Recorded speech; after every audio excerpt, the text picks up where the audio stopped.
Aku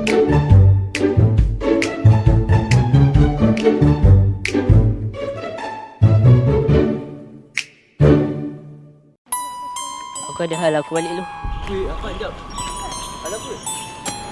Sedap ni weh. Buat lagi. Mana ada dah? Beli lah. Aku mana ada duit. Aduh, potong lah. Jom lah. Jom. Awal ayah balik hari ni. Farhan, ayah ada emergency meeting ni. Ayah kena off session 3 hari. So ayah nak cepat ni. Packing baju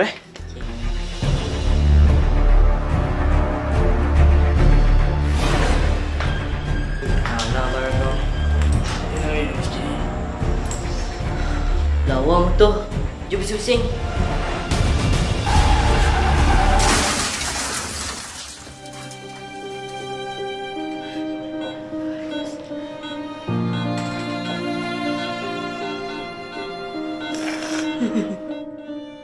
Dadah perosak masa hadapan. Jauhi dadah. Assalamualaikum kepada Ustazah dan rakan-rakan yang lain. Hari ini kami akan membincangkan tentang penyalahgunaan dadah di kalangan pelajar. Sebelum kami memulakan perbincangan, izinkan kami mengenalkan diri.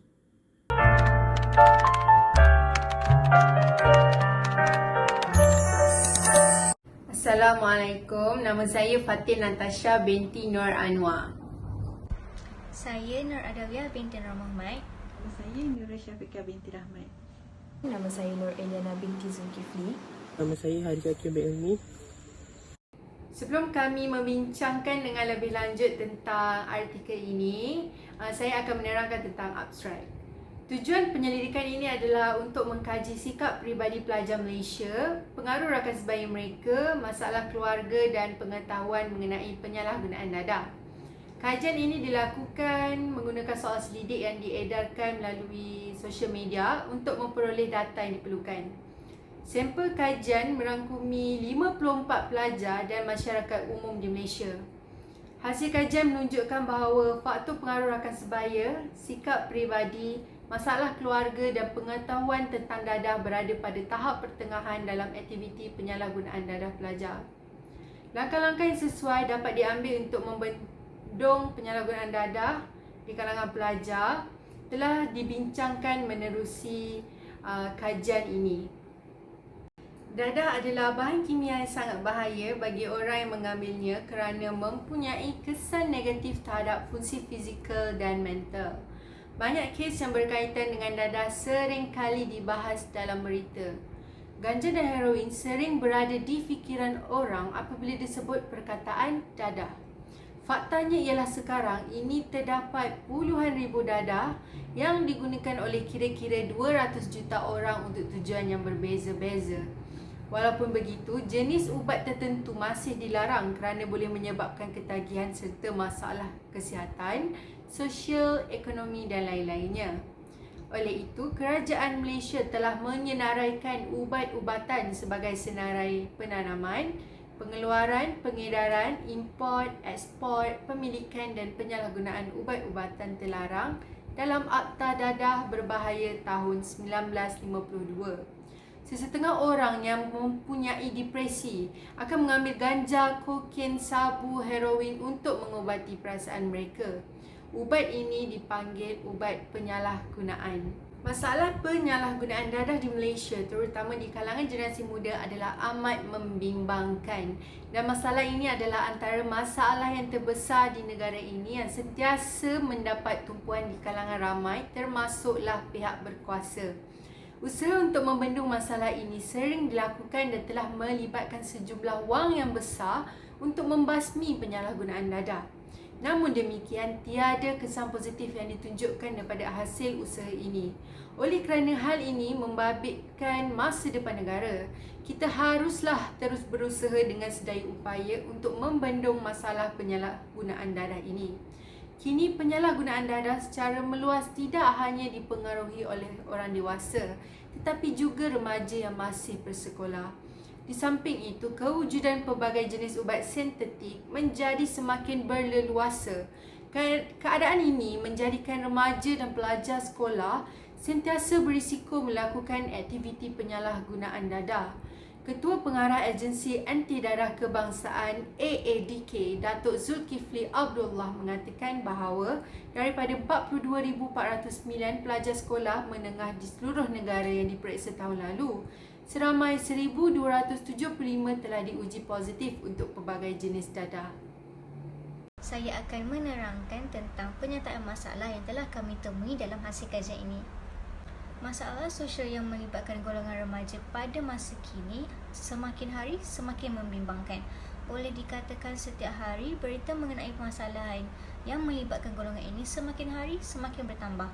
Antara masalah yang sering ditimbulkan adalah mencuri, merompak, berlumba haram, vandalisme, dadah dan sebagainya.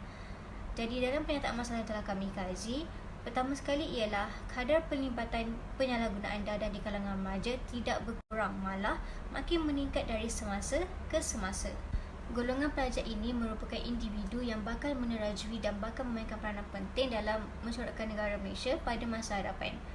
Namun, dek kerana pengaruh dadah telah berleluasa dalam rakyat Malaysia, ia telah menimbulkan kerisauan terhadap waris-waris negara pada masa hadapan. Golongan pelajar sekolah maupun universiti turut tidak terkecuali menjadi salah satu golongan yang terlibat dalam kadar peningkatan penyalahgunaan dadah. Masalah penyalahgunaan dadah di kalangan pelajar ini berpunca daripada beberapa faktor, iaitu latar belakang keluarga, pengaruh rakan sebaya dan dari segi permasalahan persekitaran di sekolah mereka. Struktur keluarga, hubungan ibu bapa dan anak-anak, tahap komunikasi ibu bapa dan anak-anak dan cara keibu-bapaan dan juga pelibatan ahli keluarga tentang penyalahgunaan dadah merupakan faktor terbesar mengapa golongan pelajar terjebak dengan penyalahgunaan dadah.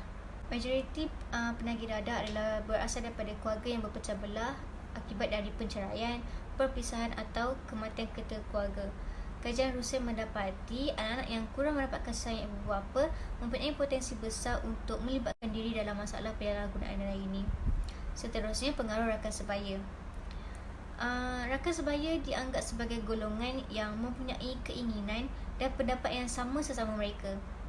Remaja mudah terpengaruh dengan rakan-rakan yang menganggap peraturan sekolah adalah tidak penting dan mereka membantah dengan melanggar peraturan tersebut.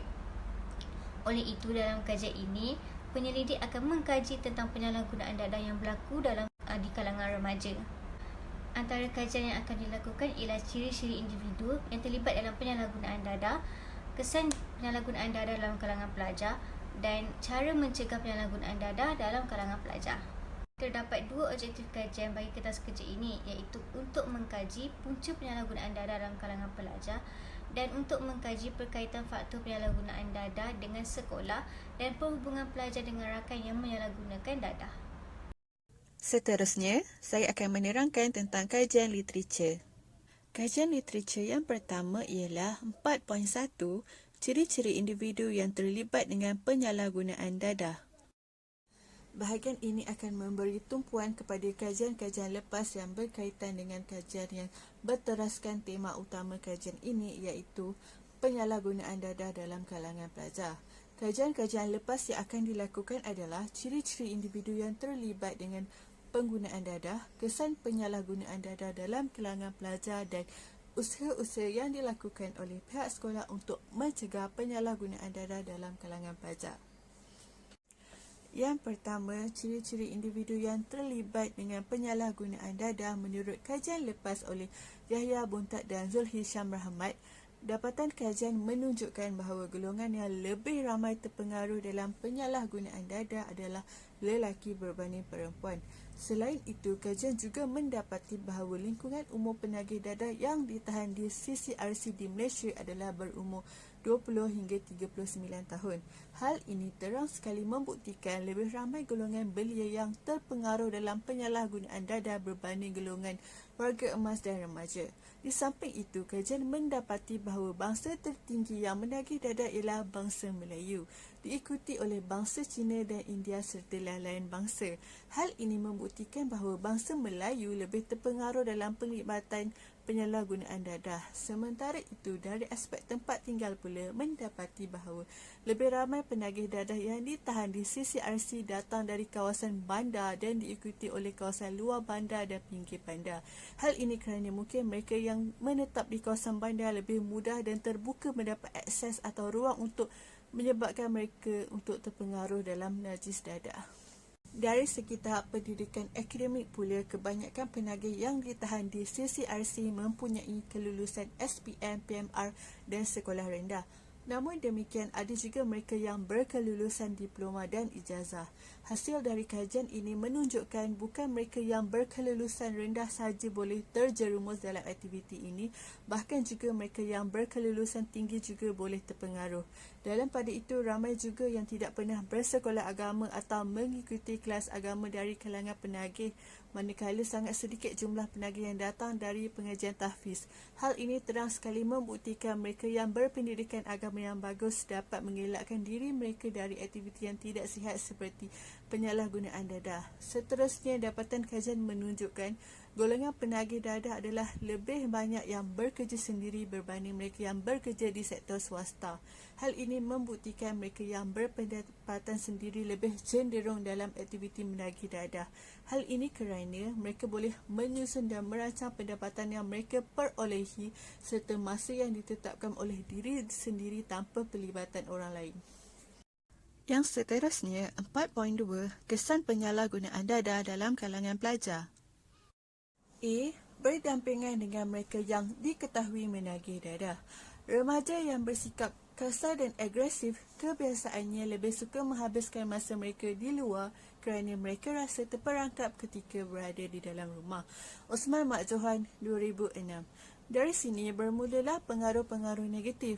Contohnya, rakan-rakan yang membawa pengaruh tidak baik yang inginkan kebebasan dan menyebabkan mereka mula belajar dan mula terpengaruh dengan najis dadah. Secara amnya, pelajar yang terlibat dengan penyalahgunaan dadah akan mula mengelakkan diri daripada berjumpa ahli keluarga dan juga rakan-rakan. Sinar Harian 2020. Mereka lebih terdedah untuk bersama individu yang terlibat sama dalam aktiviti penyalahgunaan dadah. Kebanyakan penagih akan mula mengabaikan dan tidak mengendahkan peranan terhadap diri mereka sendiri, keluarga dan juga masyarakat. Kesihatan dan kebajikan diri mereka abaikan begitu sahaja dan semakin hari diri mereka semakin tidak terurus. Prestasi mereka dalam bidang akademik juga akan semakin merosot. Tingkah laku dan sikap juga akan mula berubah. Kesan yang paling jelas ialah apabila seseorang individu bercampur dengan kelompok yang tidak baik. Ia boleh mempengaruhi seseorang untuk melakukan jenayah seperti merompak, mencuri, pecah rumah dan jenayah yang boleh menghancurkan kedamaian dan keselamatan masyarakat. B. Hilang selera makan, kurang berat badan, mata berkaca-kaca dan berair serta kemerosotan kesihatan. Seorang penagih dadah apabila dia mengambil dadah, dia akan mengalami kesan euforia iaitu di mana penagih mengalami halusinasi iaitu rasa seperti sedang berhayal. Euforia ialah keriangan atau kegembiraan yang abnormal atau berlebihan. Ia dicetuskan oleh dadah-dadah tertentu. Manakala dari aspek fisiologi pula, penagih dadah akan merasai peningkatan sel darah putih dalam badan dan peningkatan paras gula di dalam darah serta berlakunya kemusnahan otot-otot dan peningkatan suhu badan. Selain itu, sistem saraf pusat iaitu saraf tunjang juga akan mengalami kerosakan. Secara tidak langsung tanpa disedari, kadar pernafasan penagih dadah akan menjadi semakin pendek dan perlahan. Kemudian tubuh penagih juga akan mula menggigil akibat daripada penurunan kadar metabolisme dan penagih akan mengalami kekurangan daya imuniti badan serta penurunan berat badan secara mendadak dan drastik. Seterusnya, mata penagih juga akan menjadi kemerah-merahan serta layu akibat kesan buruk daripada pengambilan dadah. Penggunaan dadah untuk jangka hayat yang panjang juga akan menyebabkan buah pinggang dan hati seseorang itu rosak dan tidak berfungsi lagi serta boleh membawa kepada kematian. Seterusnya, saya akan membincangkan tentang kesan penyalahgunaan dadah untuk poin C dan D. Iaitu C ialah mutu kerja, disiplin, kehadiran dan hasil kerja merosot, dan D ialah meminta wang secara berlebihan daripada ahli keluarga. Disiplin dalam melakukan kerja adalah penting bagi seseorang individu, tidak terlepas juga pada pelajar sekolah dan universiti. Merujuk Foucault 1977, beliau menyatakan bahawa disiplin merupakan satu pengawasan dan membiasakan amalan yang dilaksanakan. Menurut E. Ahmeng 1990, disiplin merupakan sesuatu yang diterima oleh suatu masyarakat bagi mewujudkan sikap yang lebih baik demi kesempurnaan masyarakat. Namun, mutu kerja, kehadiran dan hasil kerja boleh merosot jika pelajar itu tidak menitik beratkan mutu kerja. Pelajar juga akan menghadapi kesukaran untuk berjaya dalam bidang akademik oleh disebabkan mereka terlibat dengan penyalahgunaan dadah.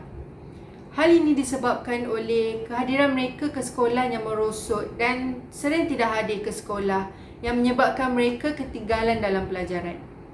Apabila seseorang pelajar sering tidak menghadiri kelas di sekolah, mereka akan banyak terlepas daripada pelajaran yang diajar oleh guru sekolah. Antara sebab mengapa mereka tidak mahu datang ke sekolah adalah kerana guru yang memilih kasih dan memandang tinggi hanya pelajar yang pandai dan yang berada di kelas hadapan. Oleh itu, mutu kerja, disiplin dan hasil kerja seseorang pelajar itu akan merosot. Ini adalah kerana sikap malas yang akan dihadapi oleh pelajar tersebut. Dan sikap malas itu datang berpunca daripada pengambilan dadah di kalangan pelajar. Akibat daripada sikap yang ditunjukkan oleh pelajar itu akan menyebabkan kemungkinan besar untuk pelajar itu melakukan kerja yang diberi sambil lewa. Untuk poin D pula ialah meminta duit yang berlebihan daripada keluarga. Kebiasaannya, ibu bapa akan memberikan duit saku kepada anak sebelum ke sekolah. Pelajar pula akan membelanjakan wang tersebut untuk makan tengah hari di sekolah dan lebihannya disimpan ke dalam tabung atau membeli barang keperluan. Walau bagaimanapun, pelajar yang cenderung pada penyalahgunaan dadah ini lain pula kisahnya. Mereka akan meminta duit secara berlebihan daripada ibu bapa mereka. Jika mereka tidak diberikan sejumlah wang yang mereka mahukan, mereka akan memberontak dan ini yang akan mengakibatkan keganasan terhadap ibu bapa. Banyak kes di Malaysia yang menunjukkan betapa dadah ini mampu mengancam keselamatan orang ramai maupun ahli keluarga sendiri. Dalam surat khabar online Malaysia Gazette yang bertarikh 1 Mac 2021 telah mengeluarkan berita mengenai seorang anak lelaki yang merosakkan motosikal ayahnya di kampung Setol gara-gara tidak mendapat wang untuk membeli dadah. Namun, bukan sahaja ada pelajar yang meminta wang secara berlebihan daripada keluarga, malah ada yang sanggup tidak makan, simpan duit saku untuk membeli dadah. Pelajar-pelajar yang terlibat ini sanggup melakukan apa sahaja bagi mendapatkan wang untuk membeli dadah. Kajian literatur yang terakhir diambil dari artikel Impak Program Pencegahan Dadah (SHIELDS) kepada pembangunan pelajar yang ditulis oleh Lau Yew Kit Siew pada tahun 2013, iaitu usaha-usaha yang telah dilakukan oleh pihak sekolah bagi mencegah penyalahgunaan dadah dalam kalangan pelajar. Menurut kajian Lau Yew Kit Siew 2013, semua sekolah telah merancang dan menjalankan pelbagai aktiviti yang melibatkan program pendidikan pencegahan dadah, benci dadah di bawah Kementerian Pelajaran Malaysia. Aktiviti-aktiviti yang dilaksanakan oleh sekolah ini adalah di bawah perancangan bidang kurikulum di sekolah. Pertandingan video anti dadah dan juga pertandingan permainan antara kelas adalah antara aktiviti yang telah dijalankan. Video anti dadah ini akan ditayangkan melalui komputer maupun televisyen bagi menyebarkan pendedahan dan juga kesedaran kepada pelajar berkaitan dengan dadah.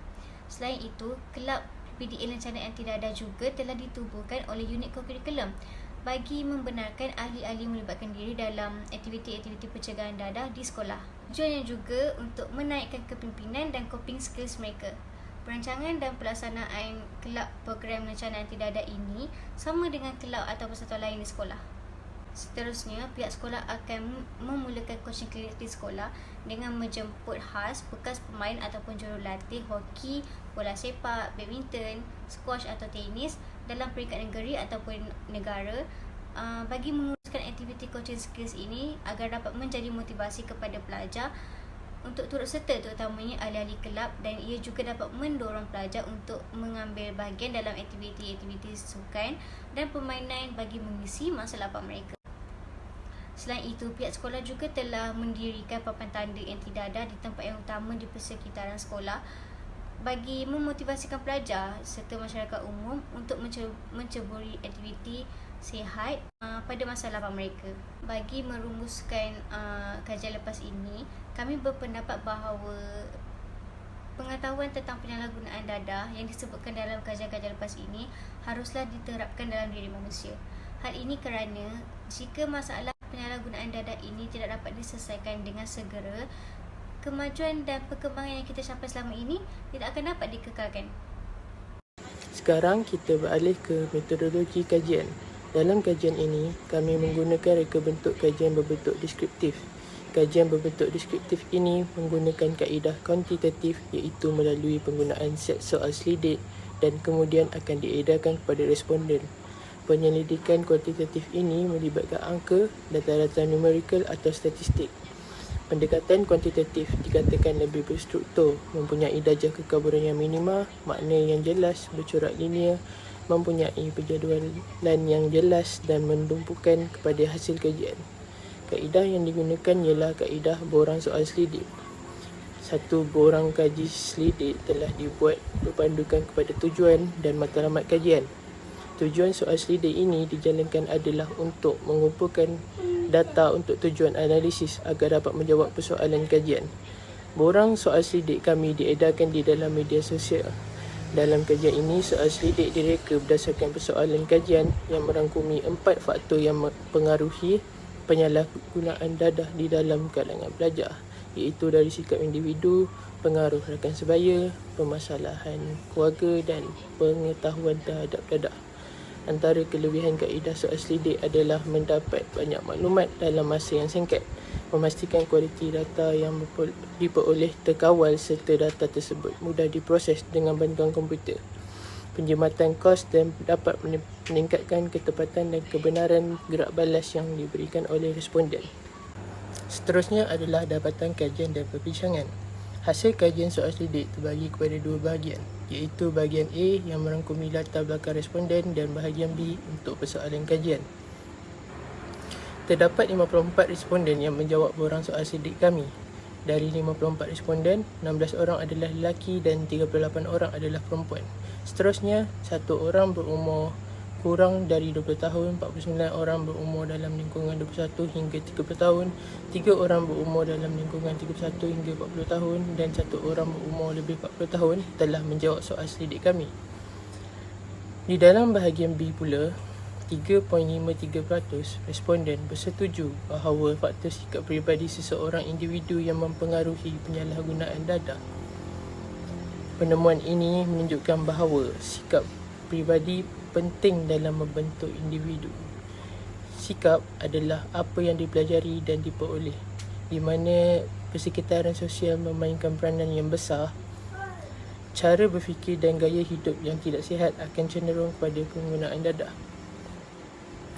Seterusnya, 72.2% responden masih setuju bahawa mereka suka merokok. Hasil kajian menunjukkan bahawa merokok dan minum minuman beralkohol mempunyai hubungan yang jelas dengan ketagihan dadah. Sehubungan dengan itu, undang-undang merokok untuk orang muda harus diperkuat dan usaha harus direalisasikan bersama untuk mencegah amalan merokok, terutama dalam kalangan pelajar. Seterusnya, 54.3% daripada responden bersetuju bahawa mereka mengambil dadah untuk mengurangkan tekanan masalah. Penyalahgunaan dadah dengan tujuan mengurangkan tekanan boleh dikaitkan dengan teori tekanan peranan. Teori tekanan peranan menunjukkan bahawa sebilangan orang menyalahgunakan dadah untuk mengelakkan atau mengurangkan tekanan. Ini akan menyebabkan pelajar ketagih mengambil dadah walaupun mereka merasa dadah dapat membantu mengurangkan tekanan. Secara umumnya, hasil tinjauan menunjukkan bahawa rata-rata faktor pengaruh rakan sebaya yang mempengaruhi penyalahgunaan dadah berada pada tahap sederhana, iaitu 3.14%. Penemuan ini menunjukkan bahawa rakan sebaya mempunyai tanggungjawab yang penting dalam kehidupan mereka. Hasil kajian menunjukkan bahawa responden menyatakan bahawa Mereka sering dipengaruhi oleh rakan untuk pergi ke pusat membeli belah dan bersetuju bahawa rakan mereka lebih memahami masalah yang mereka hadapi daripada ahli keluarga mereka sendiri. Sebanyak 41.7% responden mengiyakan bahawa mereka dengan senang dapat mengikuti tingkah laku rakan yang akan menyebabkan penggunaan dadah, contohnya merokok. Hasil penyelidikan menunjukkan bahawa ganja adalah aktiviti yang kerap terjadi pada kumpulan rakan sebaya. Ini menunjukkan bahawa pelajar mudah dipengaruhi oleh tingkah laku rakan sebaya. Seramai 41.7% responden mengatakan mereka tidak peduli apabila rakan mereka terjebak dalam penyalahgunaan dadah. Sikap tidak mengambil berat ini menjadi punca yang mempengaruhi pelajar terlibat dalam penyalahgunaan dadah kerana ramai dalam kalangan mereka terlibat dengan aktiviti penyalahgunaan dadah. Sikap ambil ringan ini akan menyebabkan terjadinya kadar penyalahgunaan dadah meningkat. Seramai 30.6% responden bersetuju bahawa mereka mudah terpengaruh jika rakan mereka memaksa untuk mengambil dadah. Dapatan kajian menunjukkan bahawa kebanyakan individu yang mempunyai masalah ketagihan dadah disebabkan golongan rujukan yang bermaksud rangkaian sosial yang digunakan oleh seseorang dalam rujukan dalam perbuatan harian mereka.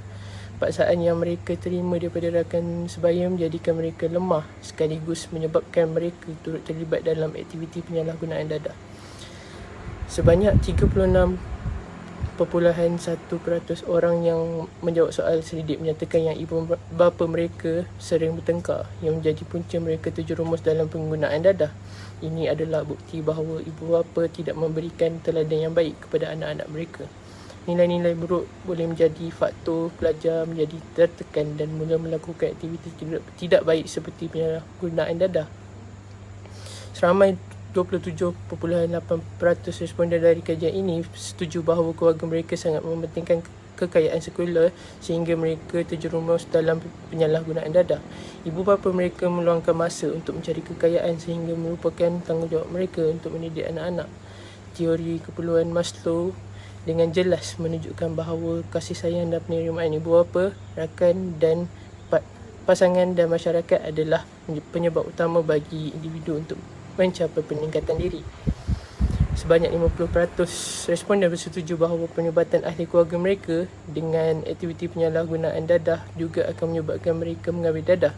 Hasil kajian ini dapat berkait dengan teori pembelajaran sosial. Teori pembelajaran sosial mengatakan bahawa penggunaan dadah merupakan satu ciri perubahan pembelajaran sosial ketika berinteraksi dengan golongan yang merasakan penggunaan dadah adalah perkara biasa dan boleh diterima.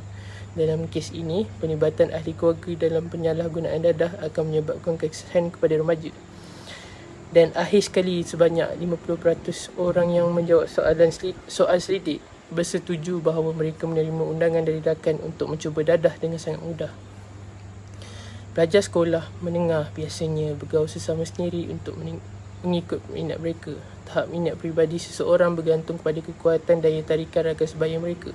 Apabila seseorang mula bergaul dengan rakan sebaya yang menggunakan dadah, ia akan menarik minat mereka untuk juga terlibat dalam penyalahgunaan dadah. Itu sahaja untuk metodologi kajian dan dapatan kajian dan pembincangan. Kesimpulannya, kajian mendapati bahawa setiap penyataan mengenai faktor-faktor yang mempengaruhi kepada penyalahgunaan dadah dalam kalangan pelajar adalah daripada sikap individu, ibu bapa dan rakan sebaya. Usaha dan kerjasama pemerintah termasuk badan-badan pertolongan diri dan kumpulan sosial dalam memerangi dadah kini menghadapi cabaran besar. Tidak dapat dinafikan, penyalahgunaan dadah dalam kalangan pelajar adalah satu masalah yang serius dan harus diatasi pada peringkat awal untuk mencegah ketagihan yang tidak dapat dikawal. Antara cadangan yang dapat dipraktikan bagi mencegah aktiviti penyalahgunaan dadah berleluasa dalam kalangan pelajar ialah menganjurkan program kisah dari rumah pengasih secara berkumpulan iaitu program bertemu bekas penagih. Di samping itu, pihak kerajaan dan juga badan bukan kerajaan boleh memainkan peranan mereka dengan menjalankan program rakan muda, kem motivasi dan lain-lain program yang meliputi pelbagai aktiviti dalam usaha mengurangkan penyalahgunaan dadah. Pihak kerajaan juga boleh mengadakan kempen anti dadah dan menyiarkan melalui media massa. Selain itu, untuk melahirkan guru-guru terlatih dalam bidang penyalahgunaan dadah perlu dilakukan oleh Kementerian Pelajaran Malaysia dan menubuhkan mata pelajaran yang berasingan bagi topik ini dan secara langsung menjadikan sekolah sebagai sumber utama yang terpenting dalam memberikan maklumat berkaitan dadah kepada murid di sekolah. Guru boleh mengelakkan kebosanan di kalangan murid dengan cara mempelbagaikan kaedah dan teknik pembelajaran supaya murid lebih tertarik. Pelajar merupakan tonggak utama negara dan bangsa dan mereka seharusnya didedahkan dengan betapa bahayanya dadah ini. Oleh itu, isu penyalahgunaan dadah ini boleh dikawal melalui peringkat awal lagi iaitu dari peringkat sekolah. Hal ini demikian kerana sekolah merupakan satu tempat yang melahirkan dan mendidik masyarakat yang produktif dan berguna untuk negara di masa hadapan. Justru itu, setiap sekolah haruslah lebih prihatin bagi memastikan betapa bahayanya dadah dan mereka seharusnya menjauhkan diri daripada bahaya dadah.